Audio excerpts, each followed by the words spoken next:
All right, I'd like to welcome everyone inside North Hill Bowl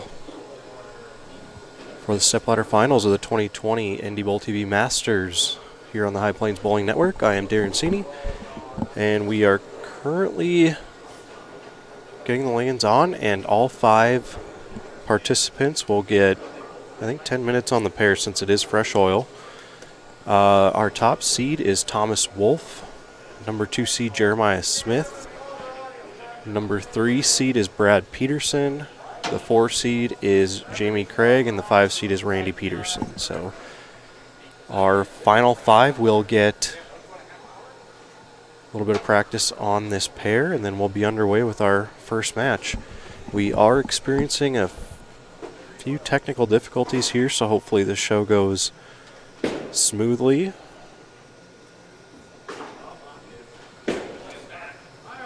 And if the show does stop at some point, at least you know what's going on.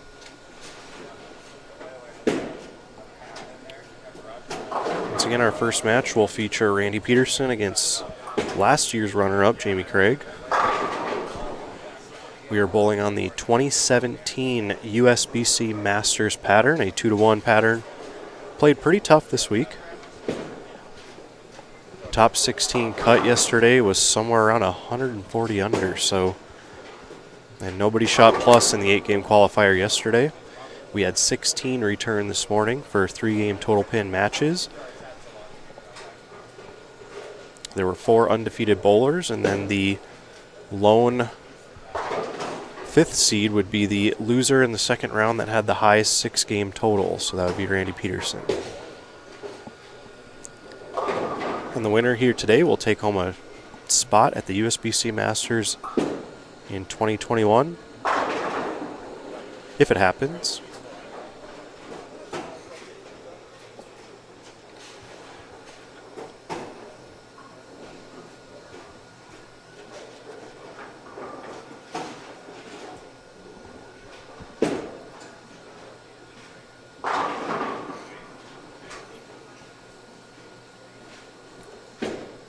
If you are watching, please head on over to the chat room. Let us know how the stream sounds. Once again, we are having a few technical difficulties this morning. I suppose we're on the verge of it being afternoon, but hopefully the stream runs smoothly.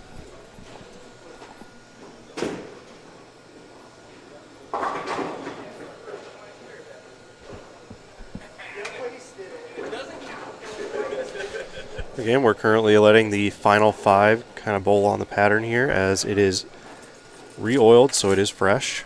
They'll get about 5 minutes here on this pair, and then the first match will feature Jamie Craig and Randy Peterson.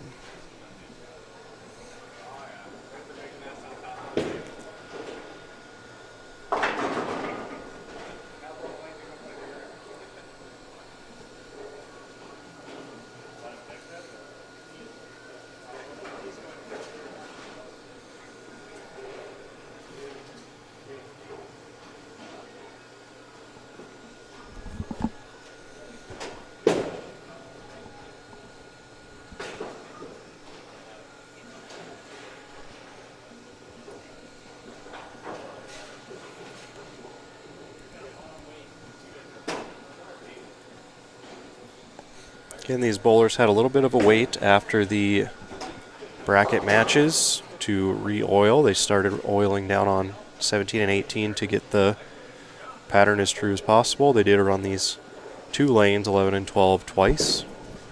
Again, we're bowling on the 2017 USBC Masters pattern.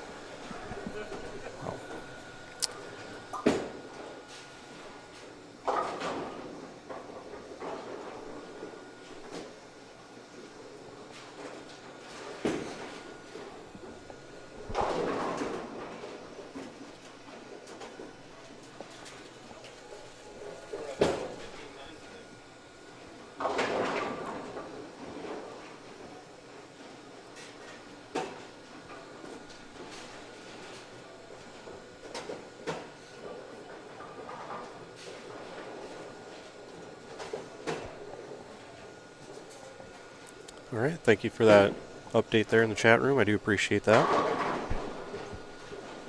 Again, a few technical difficulties going on. Hopefully the computer will hold up here. We had a little issue there earlier, but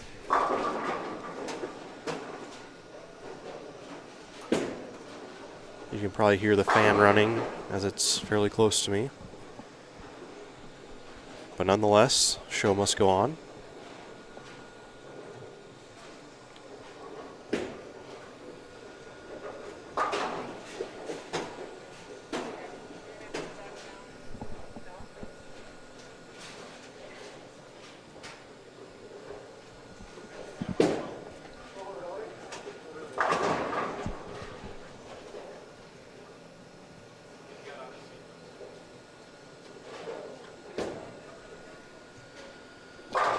The one thing I will say about this pattern is it did allow players to kind of get to the pocket from a variety of angles. I know I was able to see a look that was down and in. You could kind of play the middle part of the lane. It's just a matter of how it broke down.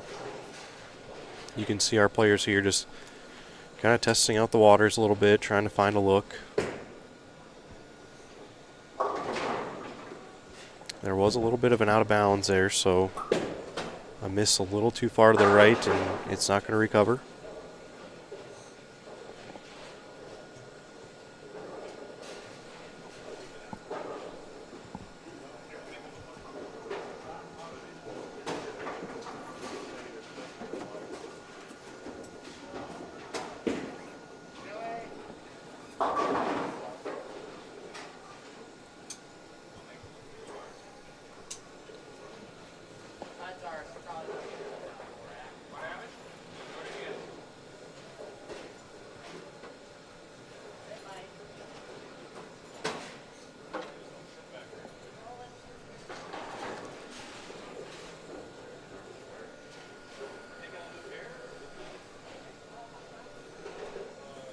Again, our first match will be Randy Peterson versus Jamie Craig. So that'll be underway here shortly.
They should be nearing the end of practice here, and then we'll be underway.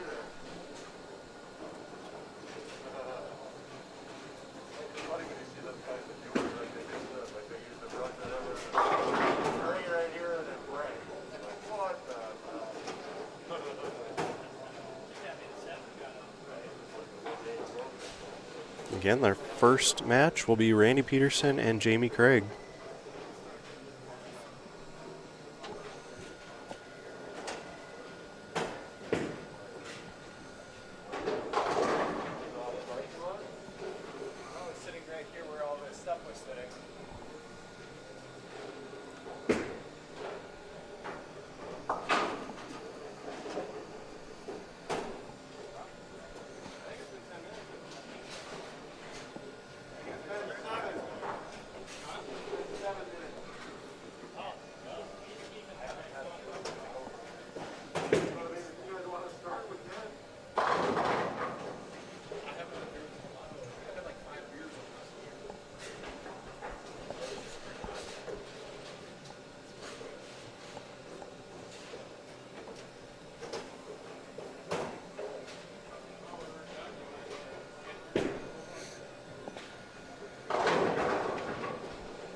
Again, these will be single game matches here.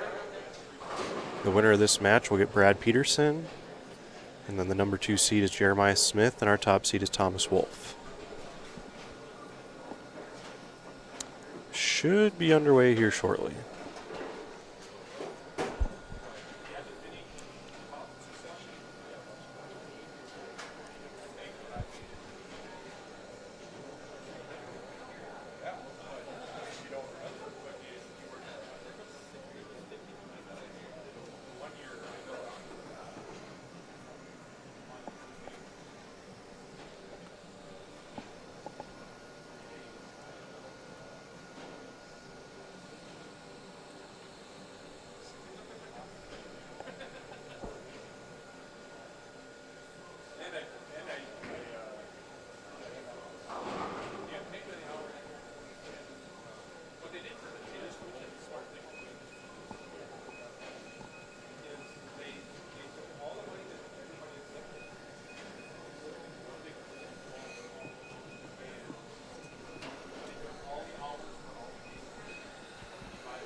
Okay, and here we go. Jamie Craig will start on the left lane. He was a runner-up last season to champion Matt Smallin, who was not in attendance this year, but we do wish him well.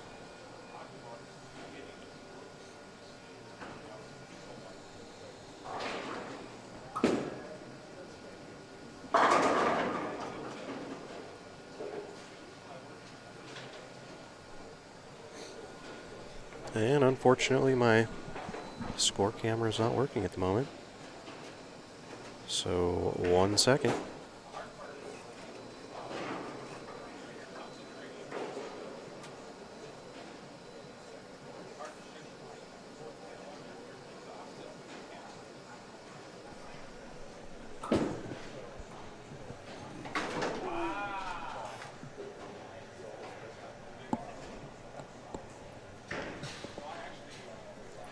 Again, we are experiencing a few technical difficulties, so if you could just be patient, we'll try to do our best to get the scores up on the screen for you, but worst case, we will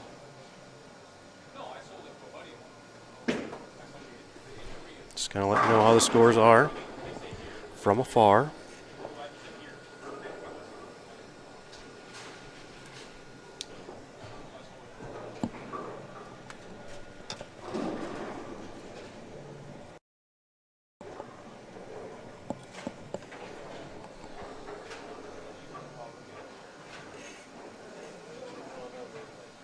The pattern is the 2017 USBC Masters.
Can you guys still hear me?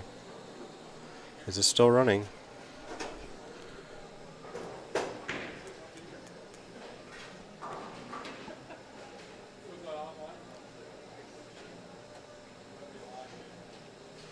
Yes, it is. Okay, well, our interface has gone kaput, so we're just going to roll with what we got here. I do not have the option to put the scores up at the moment without restarting everything, so maybe we can do that after this match. Again, this is, I guess, the nature of the beast here. Technology is great when it works. And that's back-to-back opens for Jamie Craig. He's got 35 in the third. Randy Peterson with the front two.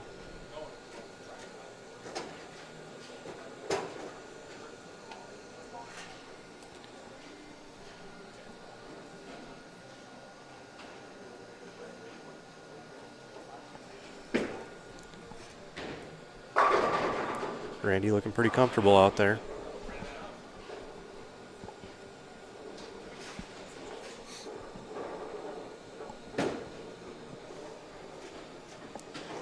And again, I do apologize as we are not able to get the scores up there on the screen, but I'll do my best to relay those scores to you watching. It's been an interesting morning here for the technology side of the show.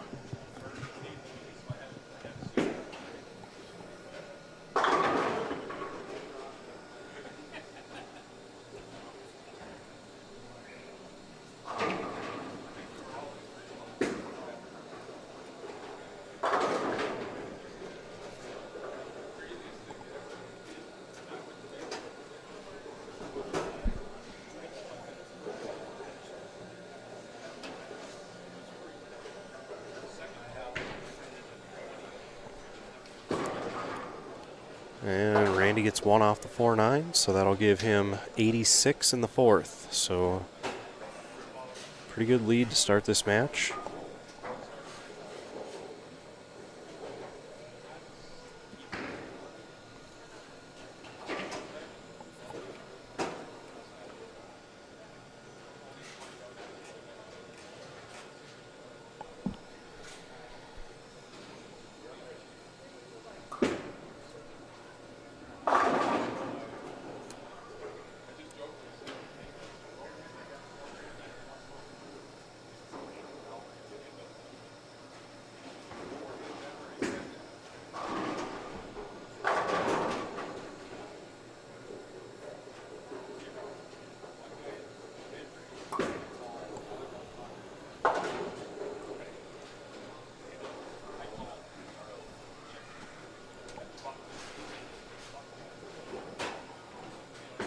Spare for Jamie in the fourth.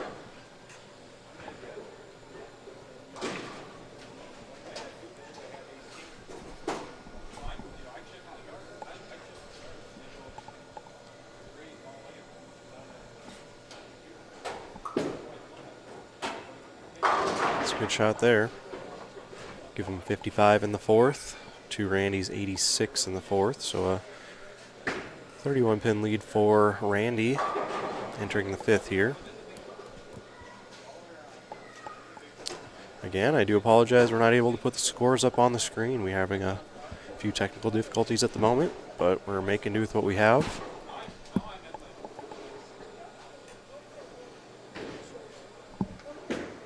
That's left off the hand. Saw that quite a bit this week.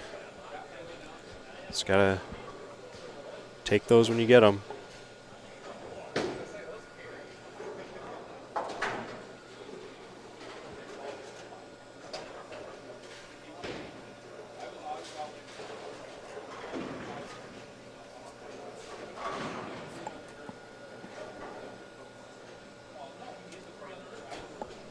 Let's see if Randy can cash in that break.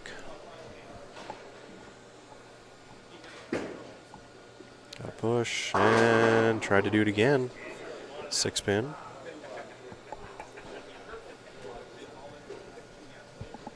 And the winner here will take on Brad Peterson. And then our number 2 seed is Jeremiah Smith, and top seed is Thomas Wolf. Winner earns a spot to the 2021 USBC Masters. And there is an asterisk behind that if it happens.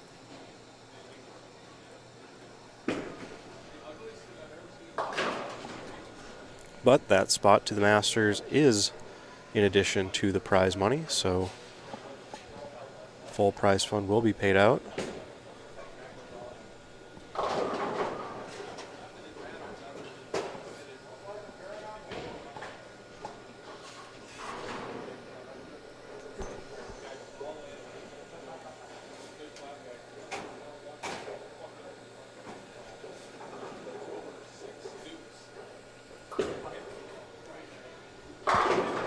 And Jamie's starting to look a little comfortable there. Gets a double up on the board.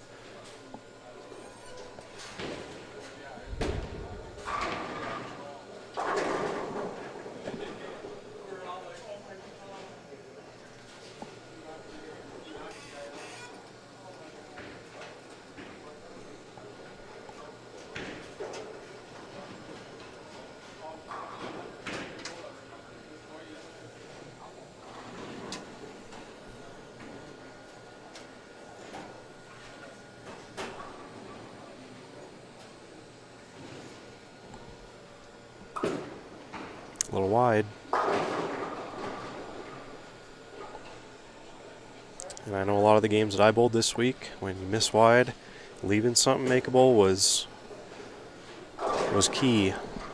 Filling frames. 190s were good.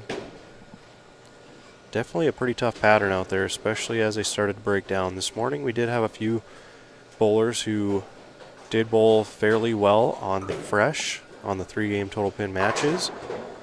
But as we then moved to different pairs and had to bowl the second match on the burn, they got a little tough.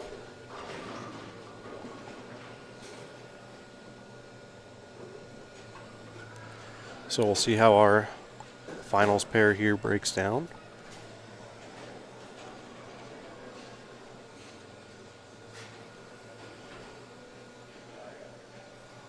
So Jamie's got 101 in the 6th.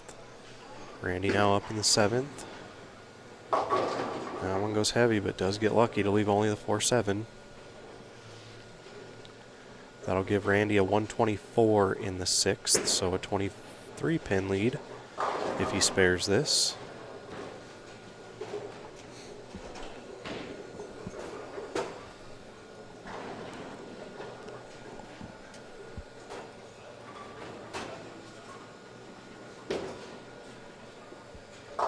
So Randy's on the spare. Both players now have a spare in the 7th. Randy has a 23-pin lead entering the 8th.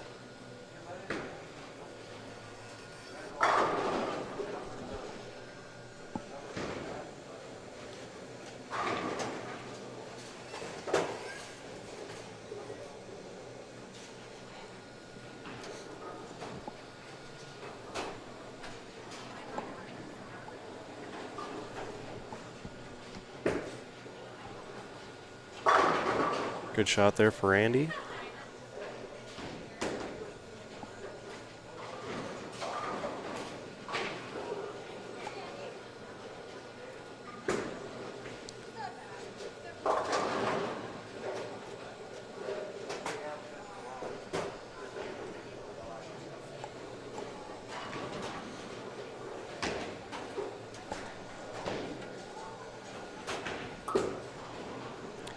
That's a little wide, and full penalty off that miss.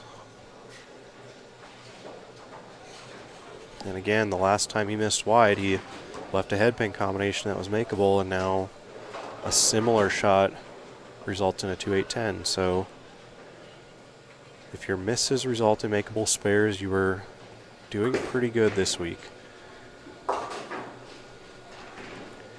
Looks like Jamie's got quite a uphill battle here.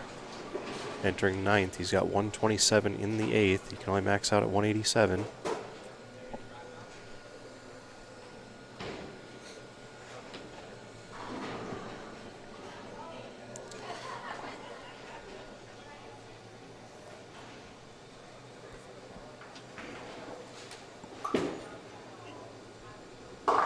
Shot a little left. 3-6-10 combination. I threw out a lot of those this week.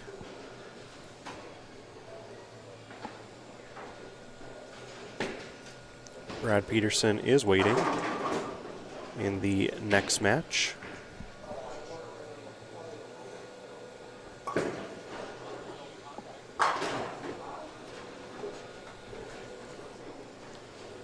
All right, so Jamie Craig's only got a possible 177 left, which means just kind of fill a couple frames here for Randy, and he's going to move on.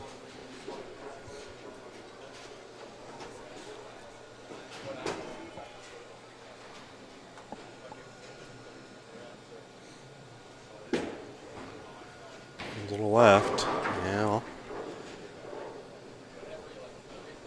that is okay.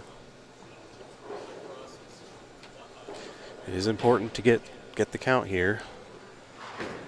Count will make it easier for him in the 10th frame. Again, Jamie can max out getting all three in the 10th for 177.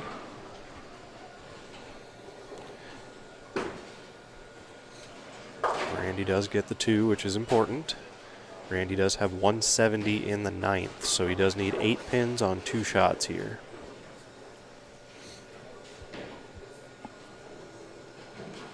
Again, 8 pins on 2 shots, and Randy will move on.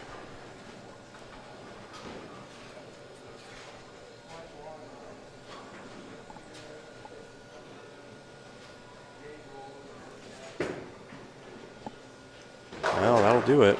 9's enough. Randy Peterson will move on to the quarterfinal match against Brad Peterson in an all-Peterson final. Not final, quarterfinal. All right, chat. Pick your Peterson, Randy or Brad in the next match. Who you got?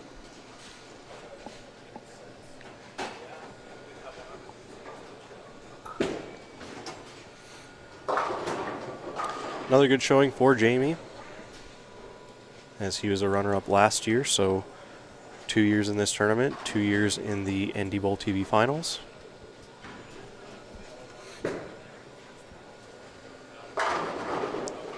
Randy trying out another look there.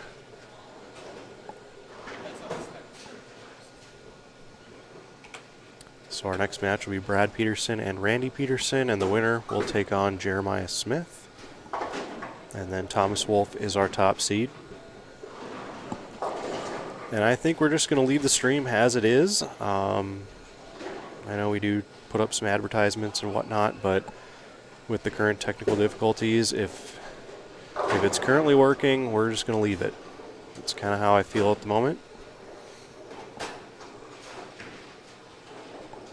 I would like to thank Ryan Chevrolet for their sponsorship of this tournament, help make this possible, as well as Brunswick and Ebonite and the Brands of Brunswick as the official bowling ball sponsor of NDBowlTV.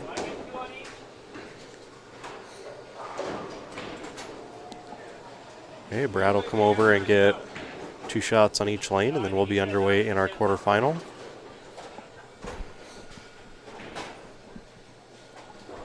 Brad had a pretty good week last week in Williston, taking second at the Coors Light Fall Shootout.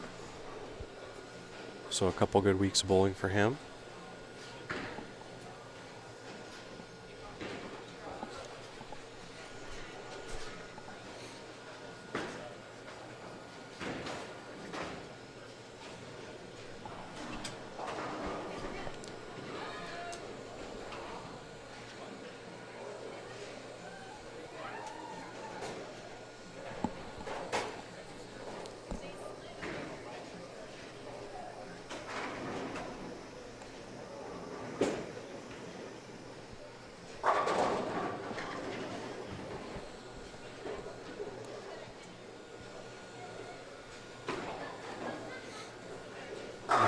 just going to reset the lanes up at the scoring monitors there at the desk. So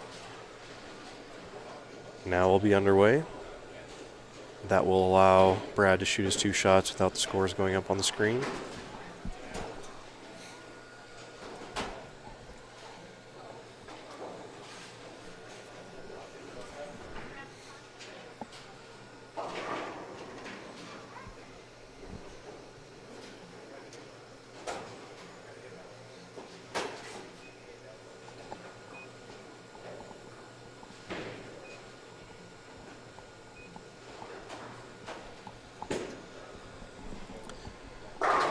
All right, let's see where Brad likes to attack this pattern. Again, it's a 2017 USBC Masters pattern. It's a 2-to-1 pattern. It was one of the softer USBC Masters patterns in the last 10 years. Normally, we like to use the previous season's USBC Masters pattern for this event every year, but there was no USBC Masters tournament this year, so we had to pick one.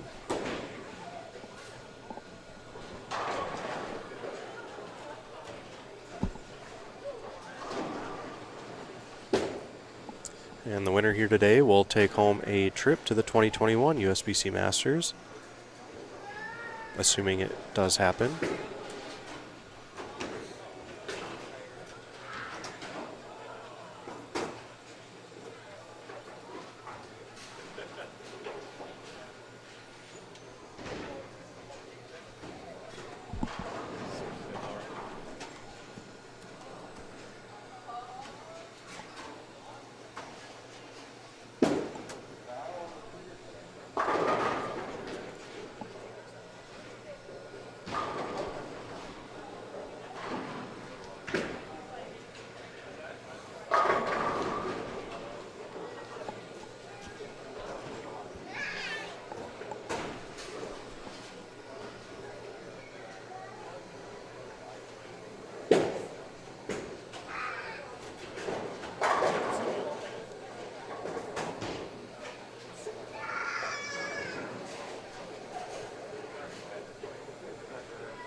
And if you do have any questions, feel free to jump in the chat room. Let us know you're here. Let us know you're watching, where you're watching from, who you're cheering for.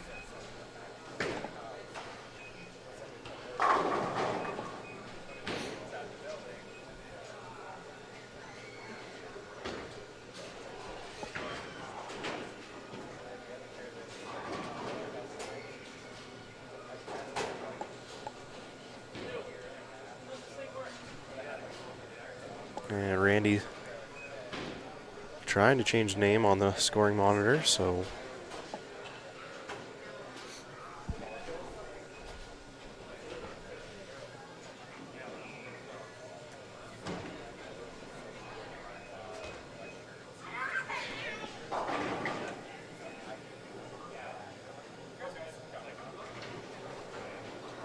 and we're underway here in the quarterfinal. Randy Peterson versus Brad Peterson. Pick your Peterson, Randy or Brad. Looks like we have some fans of each in the chat room. I do thank you guys for joining me today. Once again, there are some technical difficulties going on where we're trying to get through this show as well as we can. We're unable to get the score camera up on the screen, but we'll do our best to talk you through the match.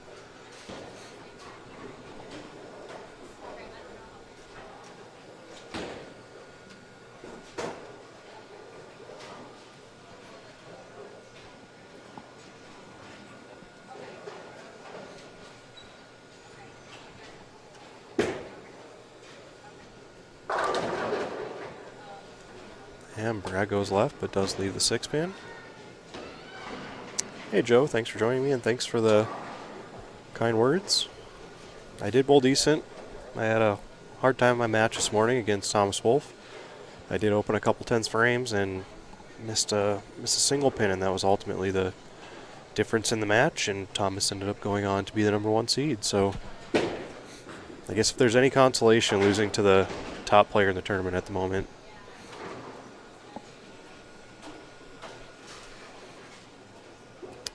Jay Leary, thank you for joining me in the chat room.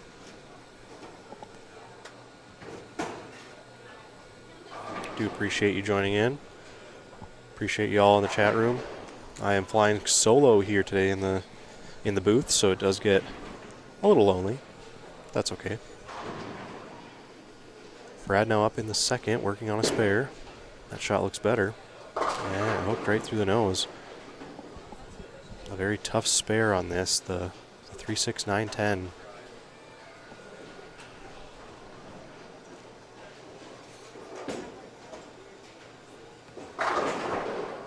Again, the winner here will take on Jeremiah Smith, and then Thomas Wolf is the top seed. It's a pretty tough spare here.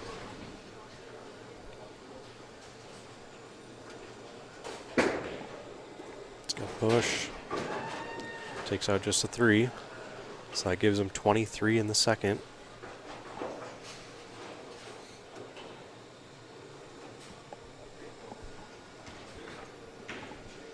Randy now up, working on a strike.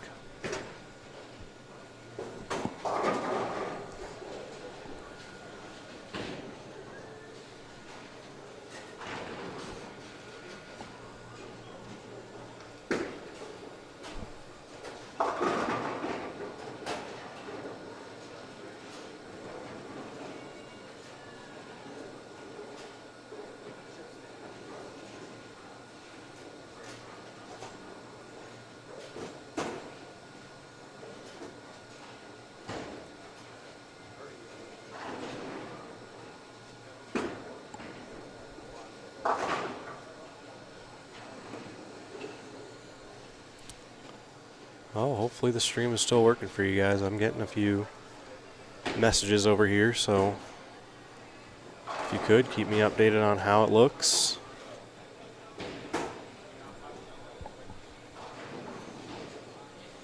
Technology is great when it works.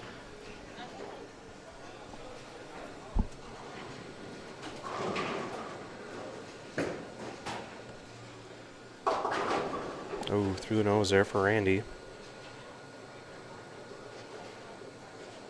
Appears to still be working fine.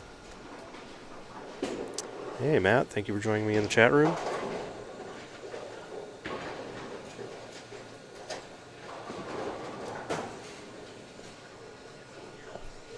And yes, spares were very key in this tournament.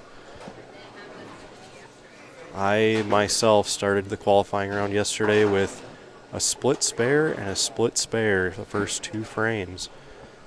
And I like to believe that got me off to a good start as far as spare game goes, but, you know, 2 opens right away could have set the tone completely different.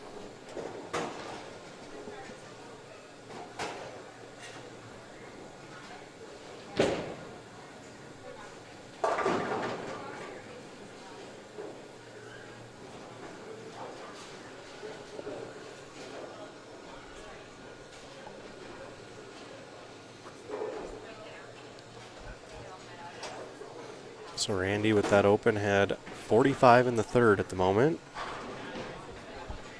Brad can pick up this spare to catch up. That's got to push. Okay. All right, so Brad takes advantage of that open by Randy.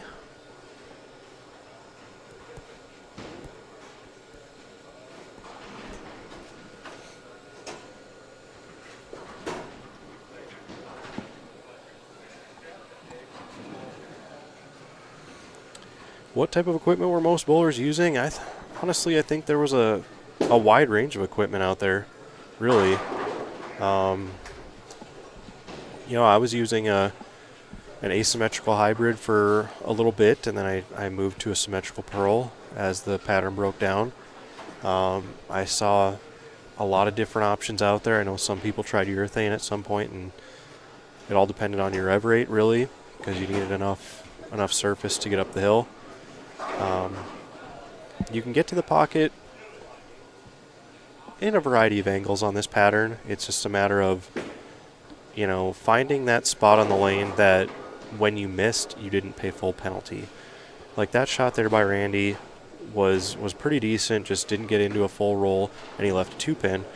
You know, if my mediocre shots were leaving single pins, rolling 2-pins, what have you, you know, I'd take that all day. So finding that spot to where you weren't paying full penalty, I think, was key. Is this a final match? No, this is the quarterfinal match. The winner will take on Jeremiah Smith, and then Thomas Wolf is waiting at the top. And Jack Nelson, thank you for joining us in the chat room. Appreciate you tuning in. Hope you're doing well.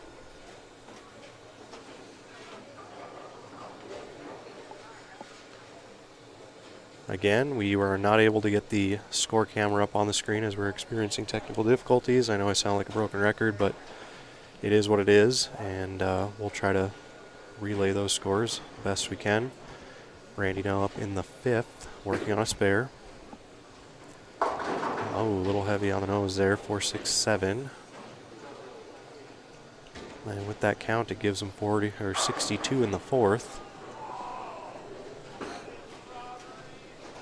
It's also important on this pattern to get as much count as you can. So Randy there on the 2.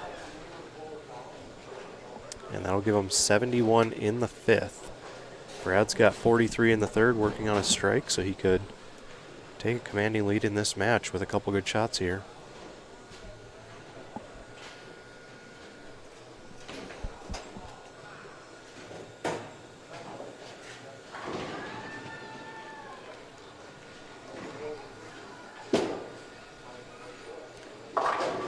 Oh, a little heavy there, but fortunate enough just to leave the 3. 2017 USBC Masters pattern, asymmetrical pattern, I believe. Yes, but very, very, very close. And the left side did have a decent look this week. We had 3 lefties make the cut to the bracket, and actually 2 of them played each other this morning in the first round. So I thought the pattern played pretty fair across the board, and a rare single pin miss there for Brad Peterson, and now we are deadlock tied here in the 5th. Both players have 71, so Brad gives it right back. Adam Peters, thank you for joining us in the chat room. I appreciate you tuning in.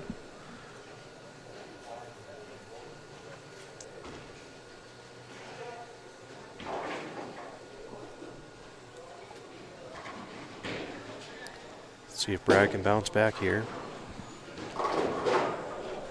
That one just never got into a roll, but did leave a 2-pin. It was very easy to try to, you know, essentially shove the ball down to the break point where you wanted it, but if the ball never got into a roll, it was really hard to carry.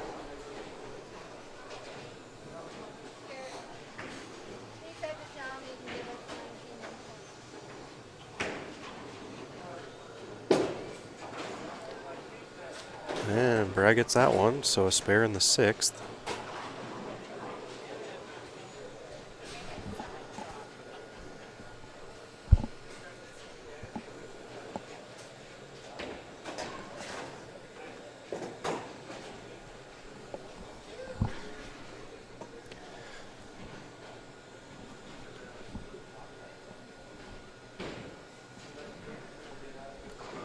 Okay, Randy now up in the 6th frame. Shot looks okay if it rolls. Yep, got the 7 out. And from experience this week, anytime you could roll a double up there, it was a big deal. I know some players yesterday had some big games here and there, but they were few and far between. I think the second game, the high game, was 211. The last game of qualifying yesterday, there were only 2 200s out of the 30 entries, so pretty tough. But those players who were good with spares, they were towards the top of the list. Randy looking for a double, and just never got up the hill. So he's a bucket combination there.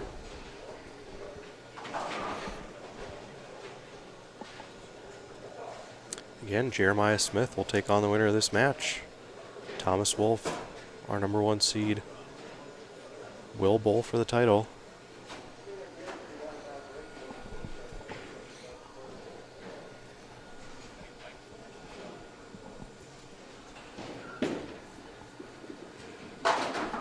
Okay, good spare there. And now Randy's got 91 in the 6th with a spare working in the 7th. Brad can tie it up here with a strike.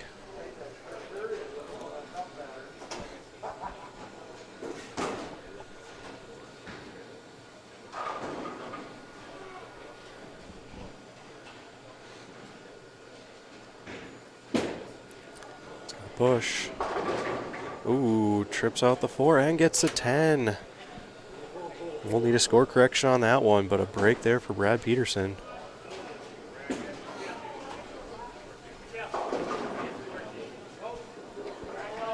Yes, Alex, the lefties did have a good look on this pattern, but I think the look was pretty similar on both sides. And 3 lefties did make the cut, but 2 of them had to play each other right away in the bracket, so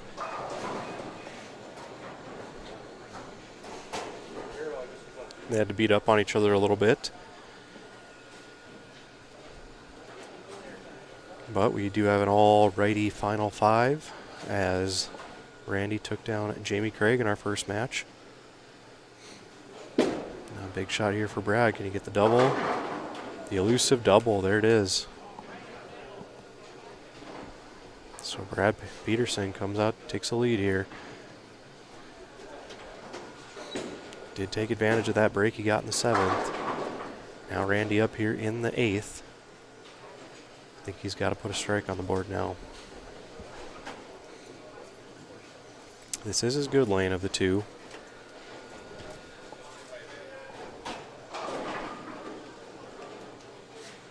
That one looks okay if it hooks. Well, fortunate just to leave the 2. That's a trick on this pattern, is sometimes the ball looks like it's going to get into a roll and tumble for you, but it just never does. And I believe if Randy gets that ball out a couple boards, that thing sets up, turns over, and goes nose. It's a really tough pattern.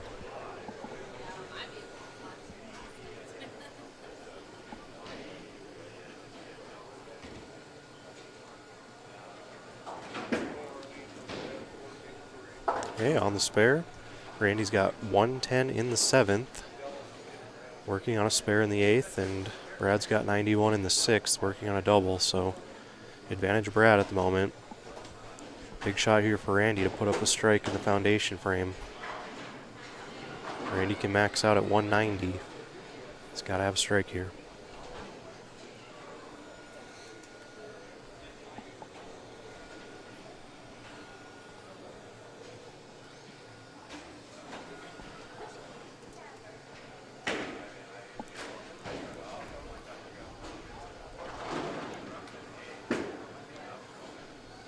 Okay, a little softer with the hand and does get the strike, so 190 still possible for Randy Peterson. Brad now up with the 9th and 10th, could shut this one down. Do you remember the last time on this lane, Brad did get lucky and tripped out the 410.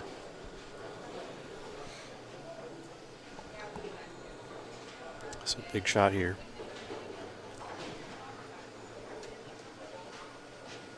That looks left. Does hook nose and does get the 9 out. So just a 3-6-10 makes this shot a lot easier.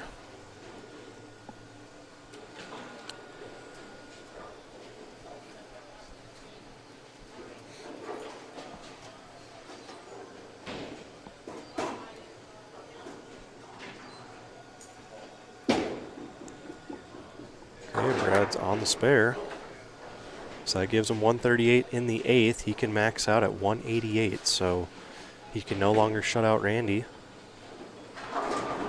If both players strike out, Randy will win by 2. Brad now up in the 10th.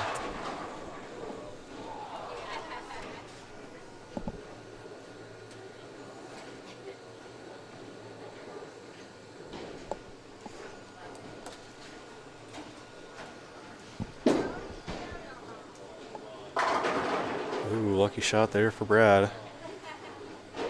Goes Brooklyn for the strike. Gives him 158 in the ninth.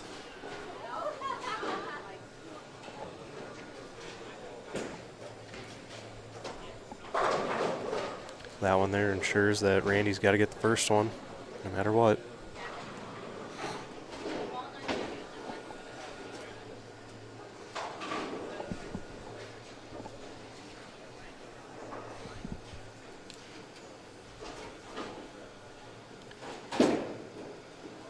Looks okay. Does it get up the hill? Does get the strike, so that'll force Randy to double.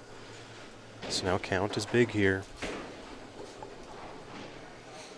Because as it sits with a strike, Randy can strike out to win by 2, so anything less than a strike here just makes that last shot a little bit easier for Randy if he gets a double.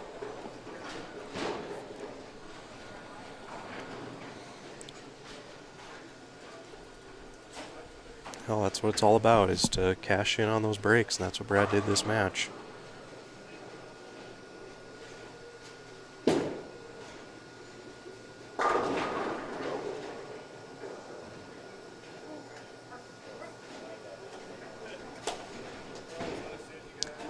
Yeah, that's a strike for Brad, so 188. Randy needs double 9 to win.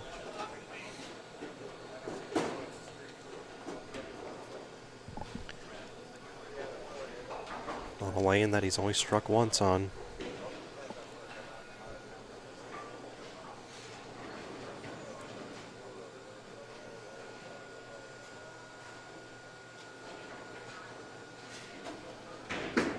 It's got to push. Ooh, 4 pins. So Brad Peterson will move on to take on Jeremiah Smith in the semifinals. A good run for Randy and a 4th place finish.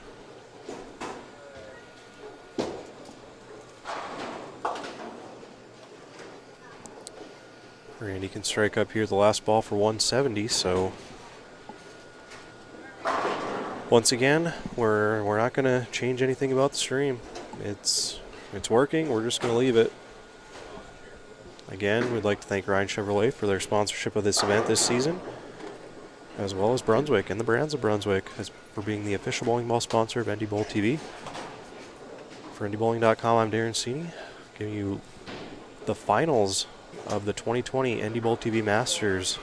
Our semifinal match is coming up: Jeremiah Smith versus Brad Peterson, and the winner will take on Thomas Wolf.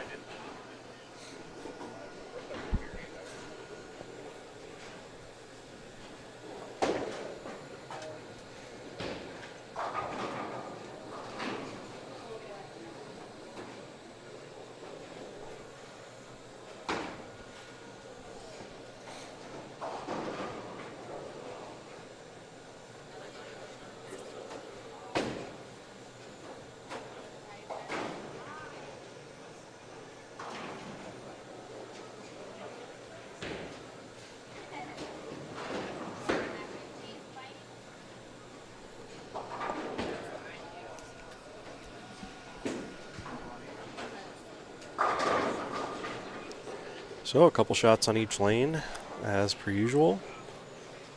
So our first look at Jeremiah Smith.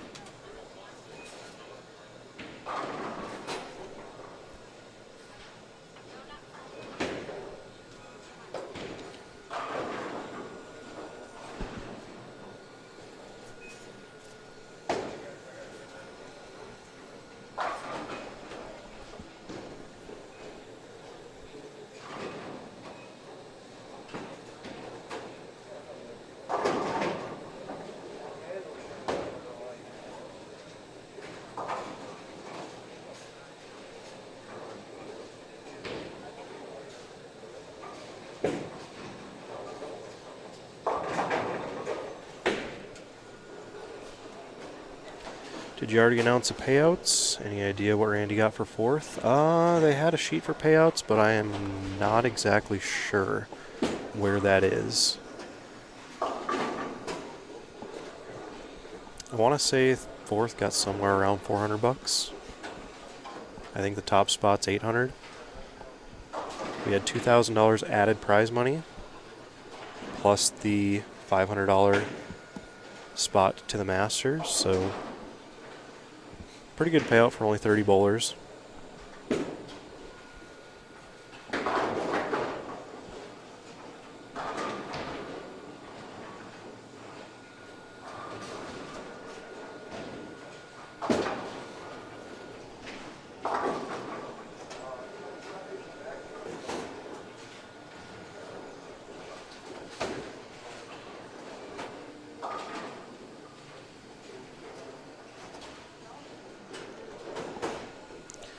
Go Brad, cheering from Wyoming. Very nice. Thank you for joining in. I appreciate you watching. And Brad Peterson versus Jeremiah Smith here in the semifinal match. Winner will take on Thomas Wolf in the final. I will say Jeremiah's had a pretty good ball roll all weekend. As you can see on that shot there, he gets the ball kind of tumbling the way you want to see it drive through the pins. One of the new products from Storm, I believe. Axiom Pearl.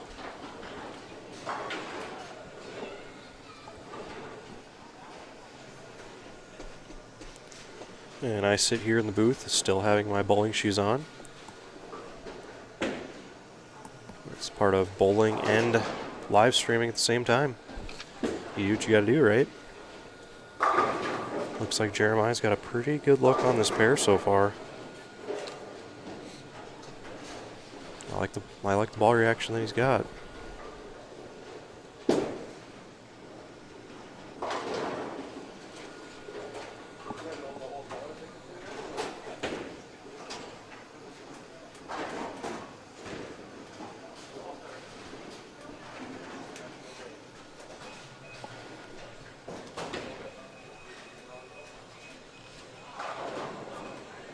Why does Brad get warm-ups after his match is done? Honestly, I don't know.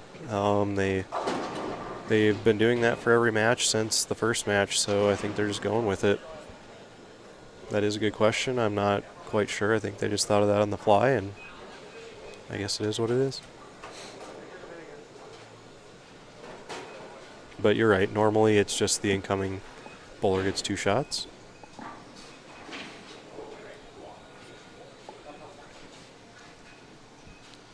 Jeremiah has decided to start on the left lane, and I wonder if that has anything to do with his good luck on 12, wanting to finish on 12. I didn't really get a chance to see any of his shots on 11, but he threw 2 really good ones on 12, so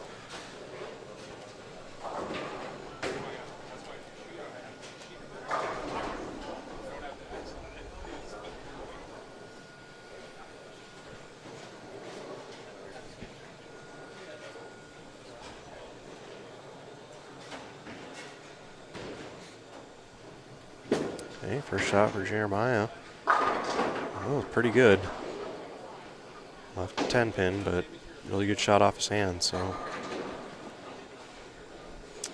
Seems like he's playing a little further right than our other players so far.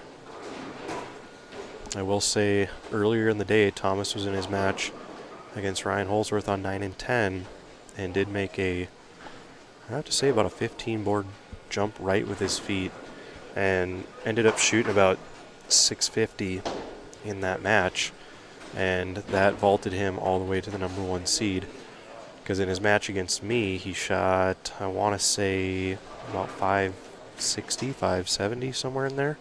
So a big jump for him, and I'm wondering if he's going to try to play there in his match coming up next. Yeah, that ball is just kind of laboring for Brad at the moment. Just not really turning over and getting into a roll for him, so gotta expect Brad to make a slight adjustment here. I did see a lot of these splits left this week. I made a couple of them myself. Almost had to just to stay in it. Is it gonna hook? Nope. Well, it's a good spot for an open if there is one.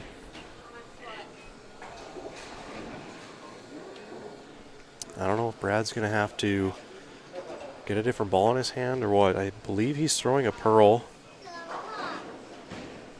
So I don't know if both players are throwing pearls, I think.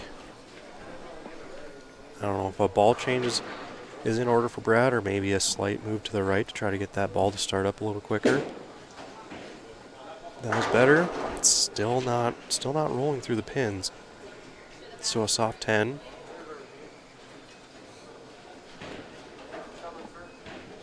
I did notice yesterday in the qualifying round that once you got a little too far left, that's kind of what the pattern would do. It just didn't allow the ball to drive through the pins the right way. And at that point, I took out a melee jab and moved right and kind of got the ball started up a little quicker after we cleared the fronts with that pearl cover stock. So I can see why these players are into pearls. I just think Brad needs to make a small move to the right and get that ball to start up just a hair sooner. For Jeremiah, it's just about making shots. He's definitely comfortable where he's playing.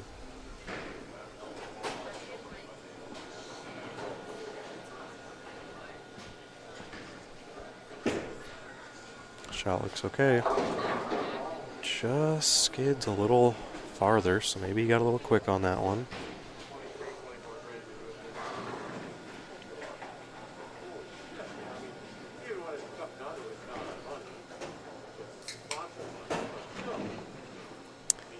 And if you're just joining us, we do have a few technical difficulties going on today. We do not have a score cam at the moment, and we're not able to change anything on the stream. I'm actually surprised that the stream is working as well as it is. So we're just going to leave it and continue. So I appreciate everyone joining us today and sticking with us through problems. It does happen with technology from time to time. Jeremiah Smith on the spare. It's a good spare, as the middle of the lane is a bit tricky. Quick 8-pin lead for Jeremiah here entering the third frame.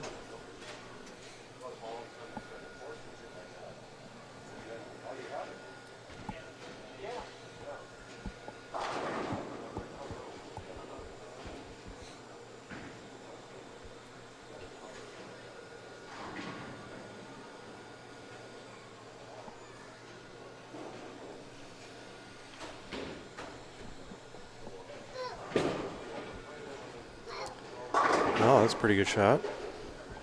So first strike is on the board in our match.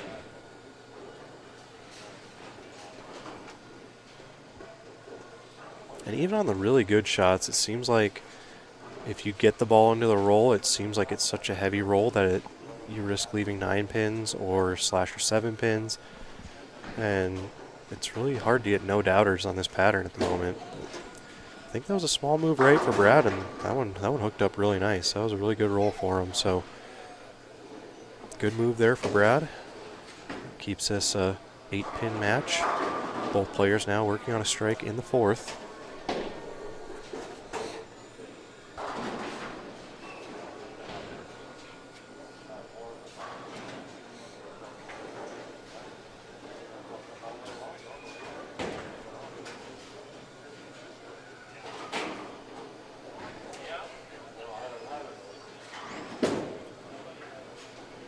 That one rolled up nice too, so really good double there for Brad. 2 solid shots.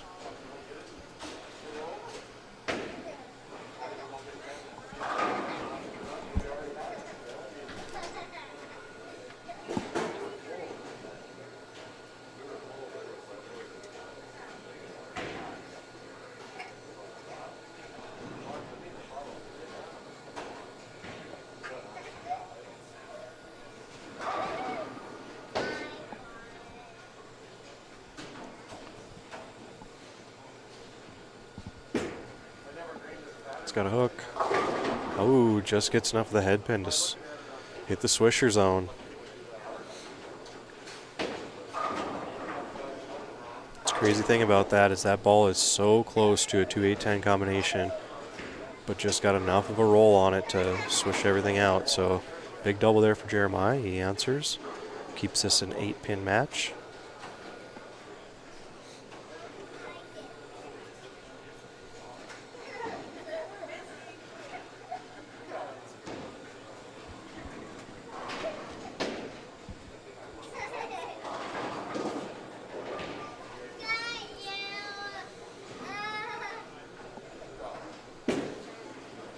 Got a hook too. And just a little late.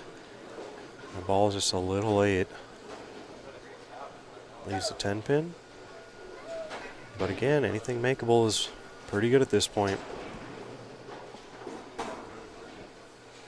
Both players are essentially in the same part of the lane. Just kind of looking over at 15 and 16 where Thomas is warming up, just trying to get an idea where he's playing. I do believe he's going to try to play right. That's where he was playing in his second match where he shot about 50 over.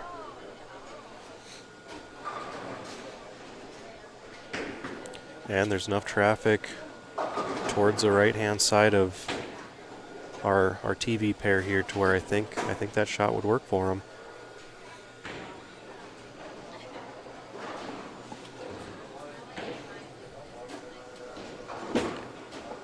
That shot's okay. Another good shot for Brad.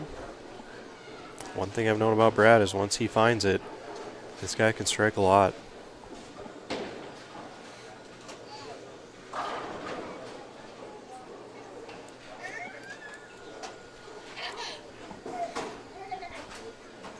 So now Brad now up in the 6th, working on a 3-bagger.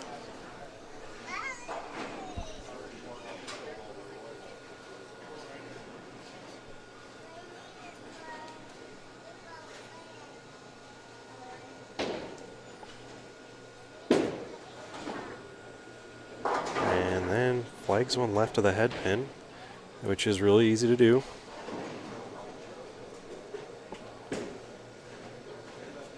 I have to say I missed the head pin both left and right this week.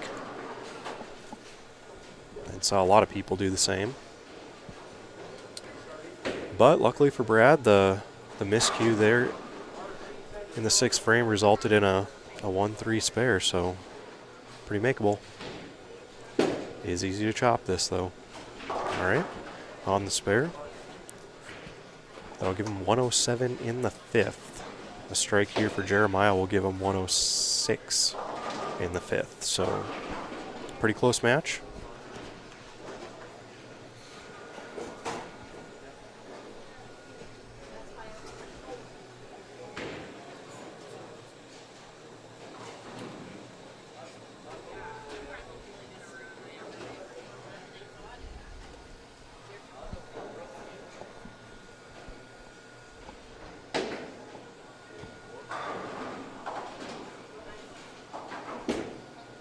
It's got a push. Yep. And does get lucky to leave only the 10 pin. I thought that was going to be a little worse. I saw a 4-pin combination standing up over there for a brief second. Well, on the spare here, it'll be a 2-pin lead for Brad Peterson entering the 7th. So, pretty close match.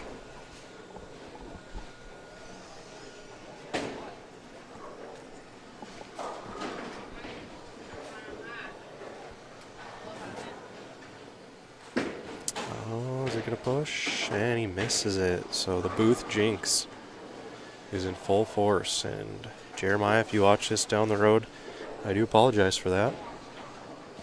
So 114 in the 6th for Jeremiah. Brad's got 107 in the 5th and working on a spare in the 6th. So advantage Brad Peterson at the moment. Again, the winner will take on Thomas Wolf in our final coming up next.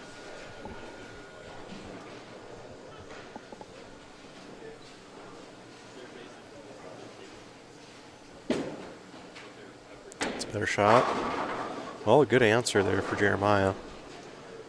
It's really easy to have a miscue on this pattern and then lose focus for a brief second. So, way to answer that one up. Strike. Really good shot. Now here's Peterson in the 7th.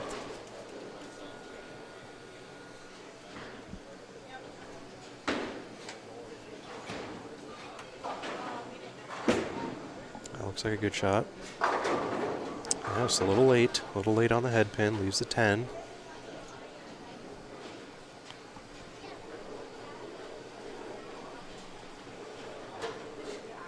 Well, I'm not going to say it. We'll just wait and see. Brad picks this one here.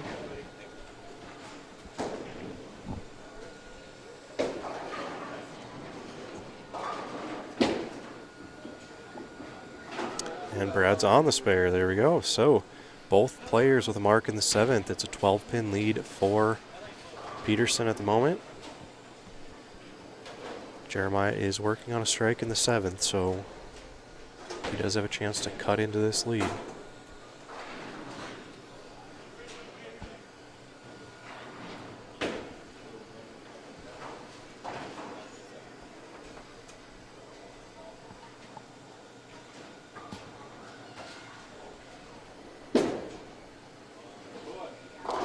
And that one just never got into a roll. So you can really see off the hand when Brad gets the ball kind of more up the back, the ball transitions at the end of the pattern and gets into a roll. And then there are certain shots like that one where it just seems like the ball never gets into that roll phase. It just is still kind of skating towards the end of the pattern. So lucky to only leave that 2-pin there. Easy spare.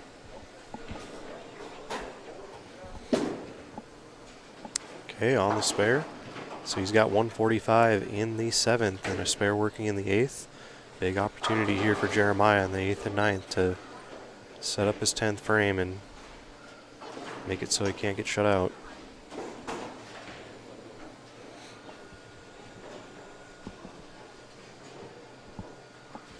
Real big shot is this one.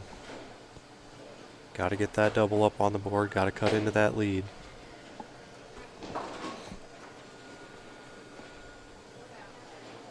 Last shot here was pretty good. Left the 10-pin. The ball's just a little late coming into the pocket. Might be seeing a little bit of carry down on 12. It's got to push. Well, just leaves a 3-6-10.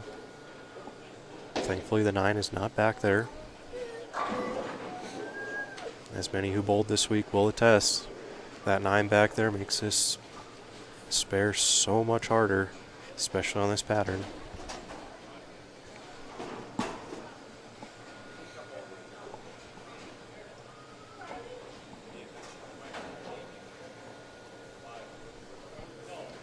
Ooh, he slipped. Did that come off his ankle or did he slip? I didn't quite see that one. A rare miscue there for Smith. He's kind of walking around as if it hit him in the ankle, so hopefully he's all right. But that gives him 138 in the 8th, so can max out at 198. Got a strike here. Brad can spare the rest of the way for 205, so got to bounce back again if you're Jeremiah Smith. And that one's a little heavy there. It looked like he was tentative on that shot. 4-7. Well, if he picks up the spare, the max he can do is 188, so it's pretty cut and dried here for Brad. Just keep it on the lane, get good count.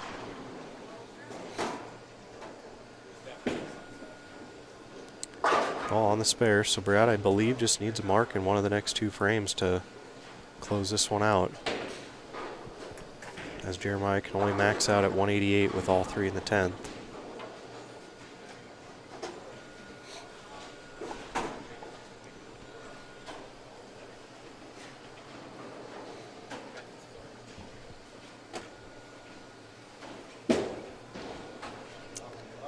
That one got into a nice roll, but it wrapped 10. Good shot there for Brad. He's already at 173 before this next shot, so if he does miss this, he will have to mark in the 10th to shut out Jeremiah Smith. But if he marks here, it's all he needs is count in the 10th.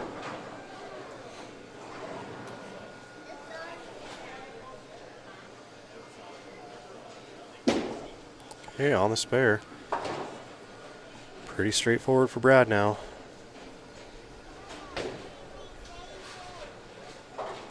He's got 164 in the 8th with a spare in the 9th. Just needs good count.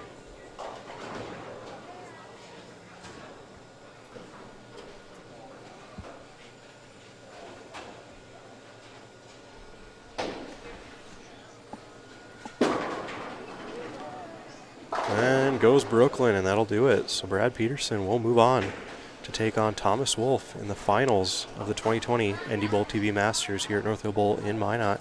Winner will take home a spot to the 2021 USBC Masters if it happens, along with the top prize of, I believe, somewhere around $800. Thanks to the added money from Ryan Chevrolet. We do want to say thanks to them for sponsoring this event, as well as Brunswick, as Brands of Brunswick are the official bowling ball sponsor of NDBowlTV. Again, good game bowled by Brad. It's going to be our first 200 game on our show here today. Couple miscues there for Jeremiah, the missed single pin and then the shot off the ankle there on the 3-6-10, and now it seems easy for him to throw the shots in the 10th as both players double in the 10th, and we'll finish up this match and be on to our final. I'll be curious to see where Thomas decides to attack these lanes. And I think for Brad, it all comes down to being able to stay up the back of the ball a little bit and get that ball into a roll. Because when he gets a little fast with it, or the way I like to describe it as shoving the ball down the lane and not really rolling the ball, that's when he kind of leaves those two pin combinations and the ball just never gets into that roll that he likes, a roll that's kind of designed to carry. So we'll see what happens. It looks like Thomas left the red ball he was throwing to go down and in on 15 and 16. Maybe he's going to go grab that now.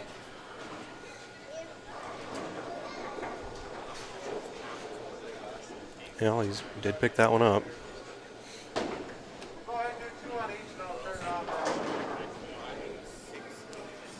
Thomas does like to throw motive equipment. He has for many years. It looks like he is going to play right. Can't really see what's going on at the moment, but again, we're about to be underway in our final match. Brad Peterson versus Thomas Wolf. Finals of the 2020 NDBowlTV Masters.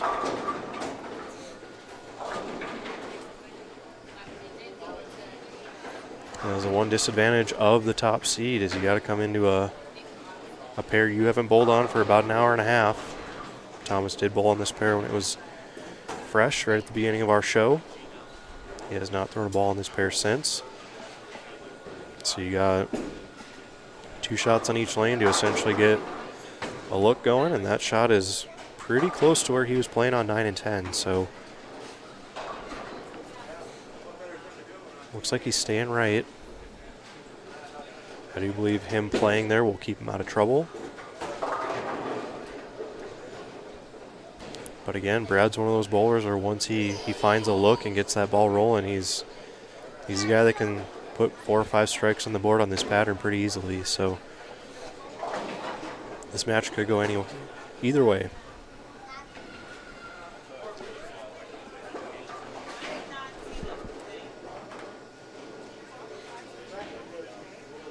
And I do not know if Brad's over 50, but if he is, he does have the option of taking the spot as the senior masters instead of the regular masters. I know that is something a lot of players have asked, the older players anyways.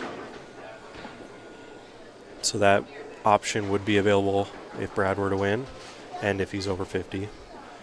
I don't want to just assume he's over 50, you know.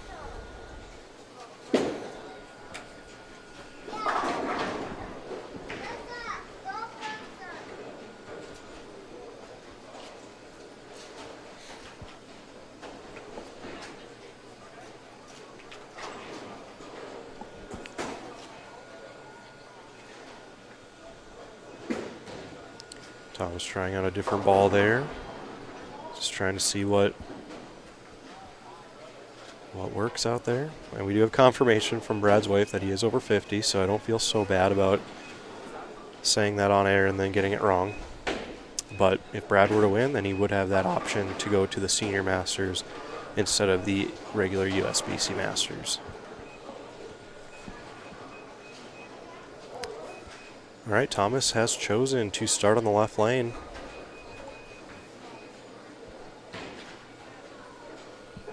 And he'll get us underway here in our final match. Again, I'd like to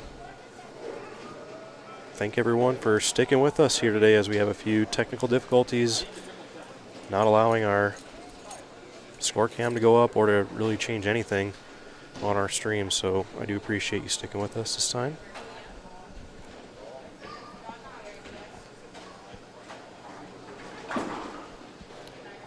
Okay, looks like Thomas made a slight 2 or 3 board move left with his feet, but he's keeping his break point around the same spot, and that shot looked pretty nice. So good start there for Thomas.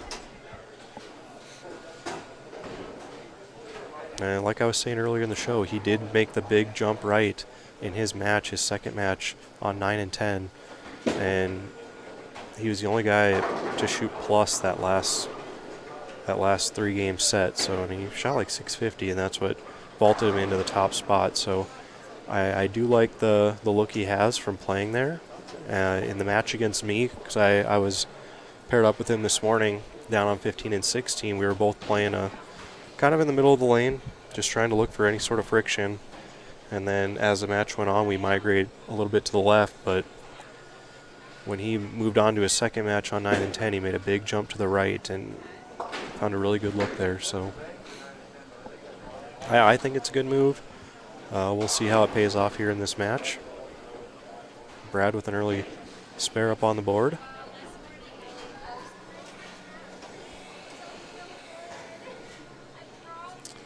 The computer we're running on here currently sounds like an airplane taking off. I don't know if any of you can hear that, but the fan's running really strong, and we're going to have to figure out the issues we have going on here once we're done with this show. Peterson up in the second, a little heavy on the head, leaves the 3-6-10.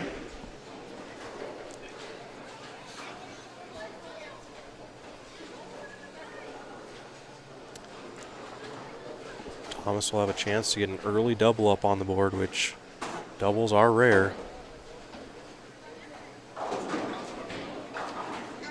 But first things first, gotta cover the spare here for Peterson. And leaves the 3. So an open the second for Brad. That's 26 in the second. Early opening here for Wolf. I believe Thomas is throwing one of the tank balls from Motive.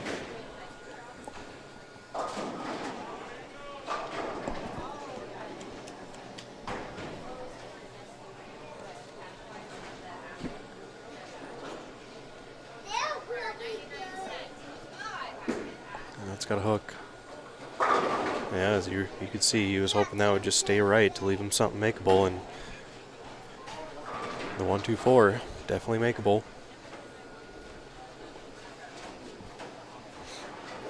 That's one thing I like about the area that Thomas is playing in. I think it takes the 2-8-10 combination out of play.